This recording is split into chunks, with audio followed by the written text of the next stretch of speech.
Pero hoy, aparte de saber que la oruga se convierte en mariposa, vamos a trabajar vocabulario. Y yo le tengo una palabrita que vamos a aprender hoy para agregarla acá. Esta palabrita se llama proteger. Primero reflexionamos un poco sobre la palabra que se trabaja en esta parte del video. La educadora escoge la palabra proteger.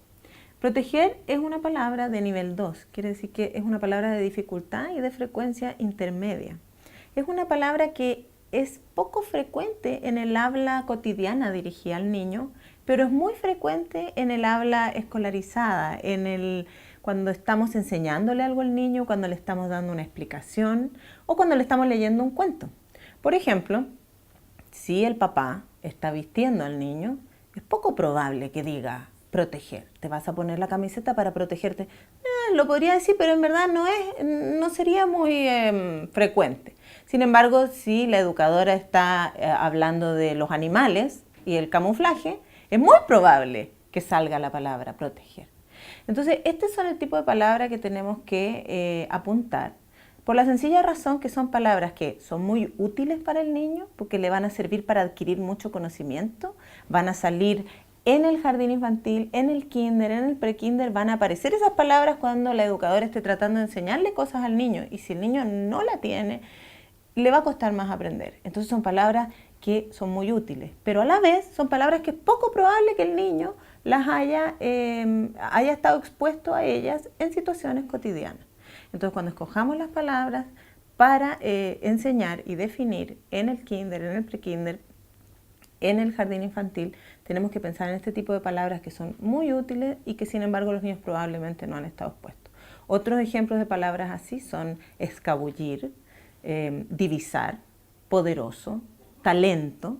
Son palabras que se utilizan en el contexto de aprender, pero no tanto en el contexto cotidiano, cuando estoy comiendo, cuando voy caminando al colegio, cuando me están vistiendo. ¿Cómo se llama esta palabra? Proteger. En esta parte de la instrucción, la educadora le pide a los niños que repitan la palabra. La primera exposición, ella dice, vamos a aprender la palabra proteger, y les pide que ellos repitan, proteger. Esta parte que parece un poco mecánica, en verdad es bastante importante. Y se ha encontrado que en estudios de laboratorio, cuando los niños que repiten la palabra, que la articulan, que la pronuncian, tienen más probabilidad de recordarla 2 semanas después y de usarla que los niños que no la articularon. Suena bastante mecánico, pero es bien importante porque lo que está haciendo la educadora al hacer los que repitan es facilitar la formación de una representación fonológica, es decir, un conocimiento sobre cómo suena la palabra y cómo se articula, ¿no? Y una palabra cualquier elemento de nuestro vocabulario tiene muchos aspectos. Tenemos conocimiento semántico, tenemos conocimiento contextual de dónde es correcto usar una palabra, con qué palabra se relaciona y también cómo suena. Y mientras más conocimiento y más detallado tenemos sobre una palabra, y eso incluye todos estos tipos de conocimientos, el fonológico, el articulatorio, el semántico, el contextual, mientras más tenemos de ese conocimiento, más probable que la recordemos. Entonces, por esa razón, la educadora hace esto de pedir que la repitan. Y también hay varias otras maneras de ir afianzando esta representación fonológica. Por ejemplo, podemos pedir a los niños que griten la palabra cada vez que ven una imagen que se relaciona, cada vez que escuchan una frase que se relaciona. Son todas maneras de propiciar el afianzamiento de esta representación fonológica. También nosotros sabemos que mientras más precisas esas representaciones, más probable es que los niños recuerden la palabra. Y ahí puede ser un poco contraintuitivo, pero en verdad hay una relación entre la cantidad de conocimiento que yo tengo y la precisión de ese conocimiento y la probabilidad de recordarla y de usarla. Y esto significa, escuchemos, defender a una persona o a un animal de un peligro. Por ejemplo, yo me protejo del sol o yo me protejo protejo del frío. Si nosotros volvemos al contexto del libro, nos vamos a dar cuenta que aquí también la oruga se protegía. Y aquí decía, hago un capullo, me protejo la pupa. Ahora soy una crisálida. Es un texto difícil de entender, pero ella se está protegiendo. ¿Qué significa eso? Que ella se envolvió como en una cápsula, ¿ya? Y por ello se protegió, para que allí se criara bien esta oruga y luego se transformara en una mariposa. Ella se cubrió con una tela, con un capullo, para protegerse, ¿ya? Yo hoy me protegí del frío y me puse un chaquetón. Sí, una chaqueta gruesa. Vamos a pensar en qué otra oportunidad podemos usar esta palabra proteger. Vamos a pensar un minuto. Pensando. ¿En qué me puedo proteger yo? Tranquilito, vamos a ir. Esta oruga se protegió. Y yo te voy a preguntar de qué te vas a proteger tú. ¿Entendido? Ya, vamos pensando ejemplos u otras, ya tranquila, u otras situaciones en que yo me puedo proteger.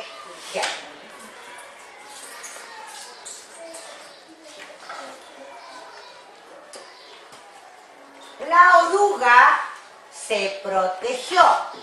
La tía Fanny se protegió del frío, se puso. Uy, un chaquetón hoy día. ¿Ya? Y vamos a ver. ¿De qué se protegió el Marcelo? Marcelo, cuéntame. ¿Te protegiste como la oruga o cómo lo hiciste? ¿De qué te protegiste?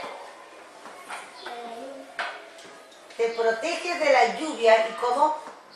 Con un paraguas. Muy bien, un aplauso para el Marcelo. Se protege de la lluvia con un paraguas. Karen, dame otro ejemplo de proteger. Cuando hace calor, uno me protejo de una cosa.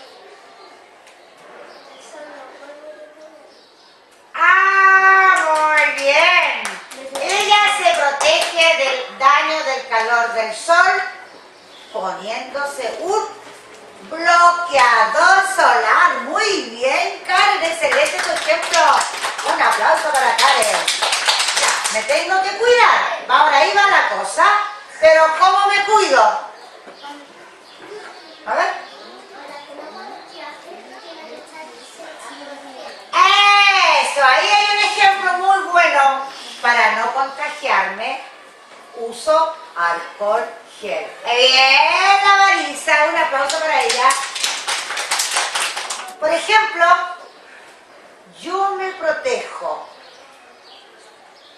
para que no me atropellen caminando solo por la vereda, porque eso es lo que me corresponde. No ando por la calle. Protejo mi vida para que no me atropellen caminando por la vereda. Si no, en la calle solamente transitan los vehículos. Como parte de la secuencia de instrucción, entonces tenemos una primera exposición a la palabra, pedir a los niños que repitan la palabra para crear la representación fonológica inicial, luego dar contexto, ¿no? La primera exposición tiene que ser en contexto, luego dar una definición de la palabra, una definición explícita. Ya dijimos que los niños que tienen un bajo léxico o incluso un léxico promedio, les cuesta aprender palabras nuevas en forma implícita, necesitan que se les dé una definición explícita. Luego tenemos ejemplos, ojalá una variedad de ejemplos, y Finalmente, vamos a propiciar que los niños interactúen con la palabra, ¿no? Que la utilicen de manera significativa. Una manera posible es la que se ve en el video, que es pedir a los niños que den distintos ejemplos de uso de la palabra. Otras maneras son, por ejemplo, que los niños actúen motoramente la palabra. Por ejemplo, orgulloso, a lo mejor puede ser sacando pecho, ¿no? Escabullirse, bastante evidente.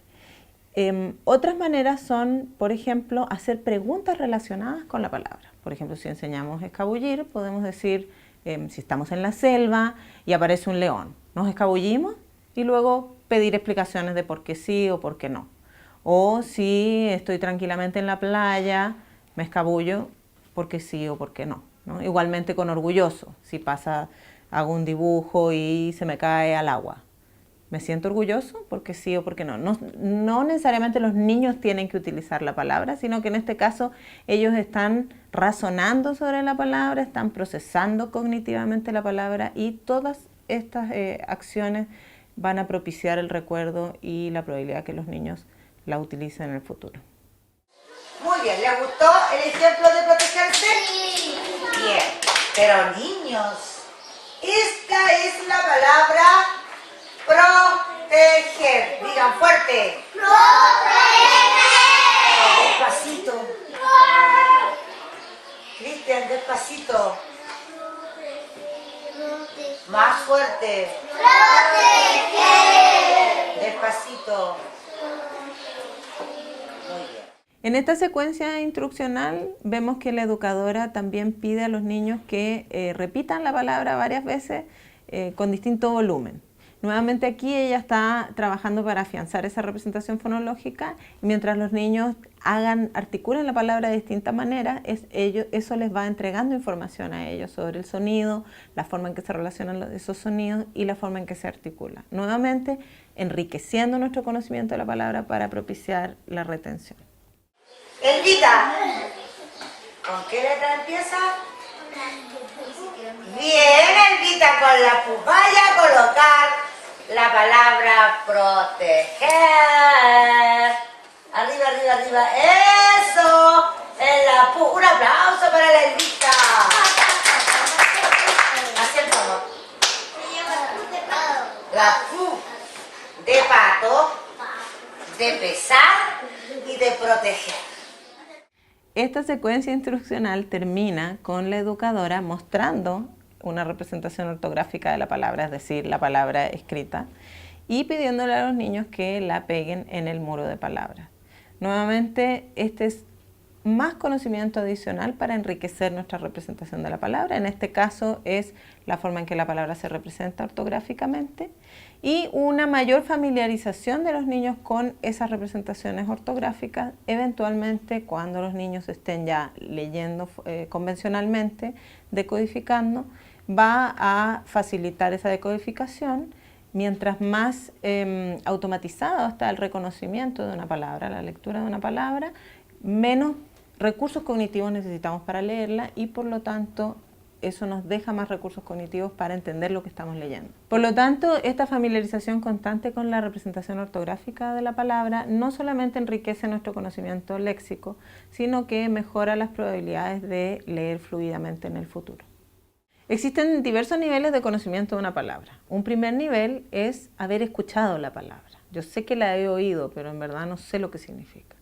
Un poco después, una persona puede conocer una palabra y saber, por ejemplo, que su connotación es negativa o positiva, pero nuevamente no tener más conocimiento. Por ejemplo, la palabra contumaz. Quizás no sabemos definirla, pero nos parece que es más negativa que positiva. Después también está, por ejemplo, un conocimiento más contextual. Quizás yo no puedo definir la palabra tributo, pero sé que es más probable que la escuche en un concierto que cuando estoy almorzando en mi casa. Entonces uno se expone a una primera palabra, fija una primera representación y luego le va agregando y agregando significado. Por esa razón, al enseñar palabras nuevas a los niños tenemos que maximizar las oportunidades para que ellos las vuelvan a escuchar en distintos contextos, asociadas a otras palabras y a otros significados. En ese sentido, poner la palabra, la representación ortográfica de la palabra escrita. Ponerla en la pared de palabras es una manera de propiciar que se vuelva a utilizar la palabra. A lo mejor la educadora ya no tenía planes de seguir discutiendo esa palabra la semana siguiente, sin embargo, tenía una unidad sobre los alimentos y tenía la palabra en el panel de palabras y surgió la posibilidad de utilizarla y es más probable que la utilice y más encima que la utilice en un contexto nuevo. Ideal.